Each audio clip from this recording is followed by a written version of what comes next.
Ganito yung taas, then malapad din siya guys.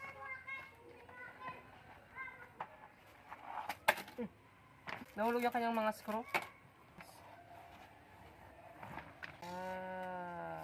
Ang lapad din guys. So, ano pa guys, oh, grabe yung... So, ganun siya kalapad guys, oh. Malapad naman.